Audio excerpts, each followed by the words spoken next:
Makanya di Quran itu ilmu tertinggi diantaranya menurut orang tasawuf qulillah tsumma dzarhum fi khaudihim yalabun. Saya itu gak pernah loh takut mati meskipun saya masih muda, karena saya bayangkan mati itu ya baik-baik saja. Ketika saya hidup ya gak tahu cara ngelola nyawa saya, kenapa kok gak pergi. Kamu tahu caranya ngelola nyawa kamu, kok gak mati sekarang? Gak tahu kan?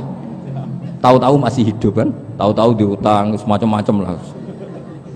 Sebetulnya kita zaman hidup pun gak tahu cara ngelola nyawa kita, cara kerja jantung kita, cara kerja paru-paru kita. Nanti setelah kita mati pun tidak tahu caranya hidup ketika dia.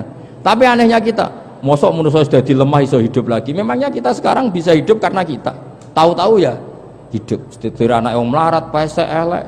Orang lain ditekdir anak Kiai, Gus, Mulyo. Kita kan tidak pernah bisa milih bapak itu ora iso. Ngerti-ngerti anak Karmen, anak Karlan itu sudah gak tahu. Artinya gini, ya sudah ya Allah, ketika saya hidup ya tidak tahu kenapa saya hidup, pasti engkau yang menghidupkan.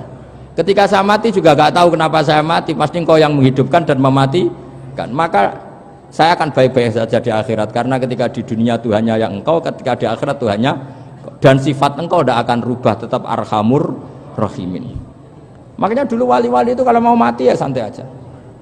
Said Umar bin Abdul Aziz itu ulama-ulama dulu, kalau mau meninggal itu kalau keluarganya nangis marah besar. Memangnya mau kemana kamu nangisin saya? Lah kamu kan mau mati.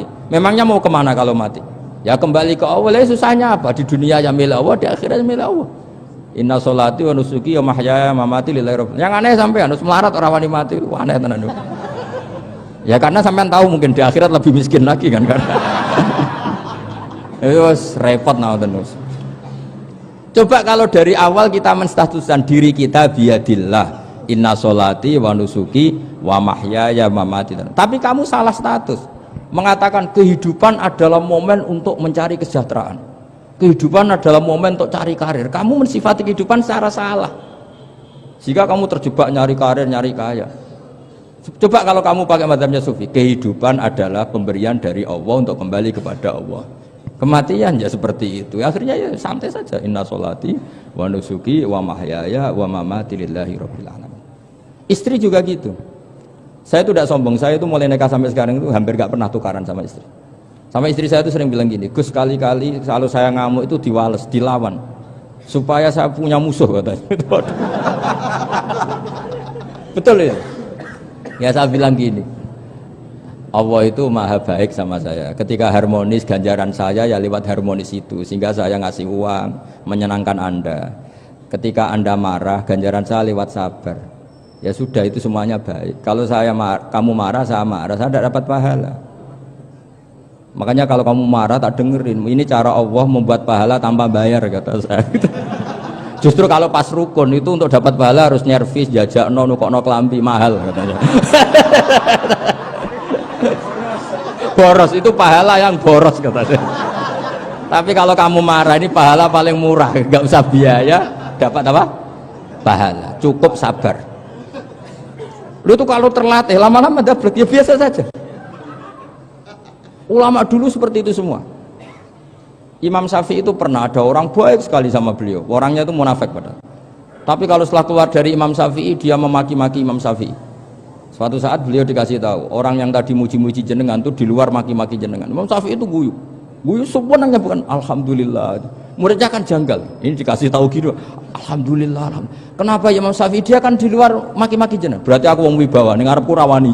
Ya jadi dianggap enteng saja melihat. Berarti aku wong wibawa, ning ngarepku ora wani. Ya sudah. Terus ketika ditanya, tapi itu kan bahaya bagi Anda karena memfitnah Anda gini-gini. Kata beliau, zaka Allah. Yang ngritiknya bahaya itu hanya Allah Ta'ala. Yang lainnya enggak bahaya. Karena ini makhluk dhaif, enggak penting. Loh, kamu sampai tersisa dikritik orang karena kamu nganggap makhluk itu penting. Ini gobloknya sampean. Goblok segoblok-gobloknya itu. Coba kalau kamu mensatukan makhluk tetap makhluk, kritiknya enggak penting. Selesai kan? Selesai enggak? Ini problem Anda ada wali itu, kalau dikritik ya susah. Makanya ada wali itu problem menurut saya. Makanya saya nggak ingin nggak jadi wali itu kan. Karena hanya wali yang hidupnya itu la khaufun alaihim wa lahum yahzanun. Orang dulu tuh semudah itu hidup. Gampang sekali. Dulu ceritanya diantara ceritanya manakibnya Sayyid Ja'far Shadiq itu, kalau ada orang memaki-maki dia itu dikirimi hadiah. Kenapa ya? Karena kebaikan kamu telah kamu berikan kepada saya, ini hadiahnya. Sampai malu yang ngeritik itu. Kan kalau orang ngerasani itu kan kebaikannya dikasihkan sama yang dirasani. Lah kamu kan ngajinya seperti itu, tapi dirasani kok susah. Harusnya kan kasih aja, ditransferi saja. Alhamdulillah. Ya karena kita salah menamain tadi. Sing ngrasani pembenci, pembenci itu bahaya. Sehingga kamu mereaksi secara serius. Coba kalau kamu pakai hukumnya Allah dan Rasul, pembenci itu pemberi kebaikan, istri marah adalah pemberi kebaikan. Ada yang berani mulai meraktekan? Latih begitu terus, insya Allah nanti hidup kamu barokah. Itu disebut wa'allama adamal asma. Dan itu yang diajarkan Rasulullah. Rasulullah itu kalau ngajarkan hidup itu gampang sekali. Allahumma ja'alil hayata ziyadatan li fi kulli khairin wal mauta rohatan li min kulli syarrin. Jadi kalau kita hidup anggap saja peluang untuk nambah kebaikan. Kalau kita mati anggap saja akhir dari semua potensi kejahatan kita. Anda sekarang mungkin tidak zina tapi potensi zina. Anda sekarang tidak korupsi, potensi korupsi. Anda sekarang tidak selingkuh, tetap potensi selingkuh. Lah anggap saja kalau mati berarti akhir dari segala potensi itu. Alhamdulillah. Makanya saya tuh gak pernah takut mati. Karena saya misalnya setiap saat mati ya saya nanti akan bilang, ya Allah ini sudah mau mati berarti mau akhir dari segala potensi keburukan saya. Alhamdulillah. Makanya itu ulama-ulama dulu kalau ada preman mati, saya guys tonggone ra gelem muni saya. Wah preman kurang ajar. Saya guys tonggone tetap ra gelem muni saya. Padahal kiai ini muni, saya guys pun mati pun mboten saged macam-macam niki pasti. Karena dia dengan mati berarti rohatan mengguli syarrin, keburukannya tidak terulang lah. Lah keburukan nggak terulang lagi itu saya apa buruk? Saya. Makanya kiainya minta saya nggih niki tonggone cek menengahin. Saya nggih menengahin. Makanya suatu saat kalau ada gitu kamu harus bilang apa? Saya pun mboten jahat malih pun mati. Jadi kayak apa coba? Coba sekali-kali statuskan kalau al hayat adalah ziyadatan lana fi kulli khairin.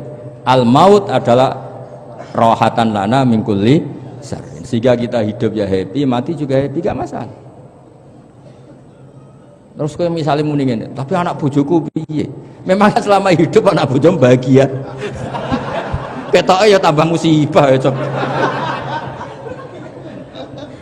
Malah sombong lagi kamu, seakan-akan kamu Tuhan yang bisa mensejahterakan manusia. Wong isih urip kok bojomu wis ndonga muga-muga nang mati malah.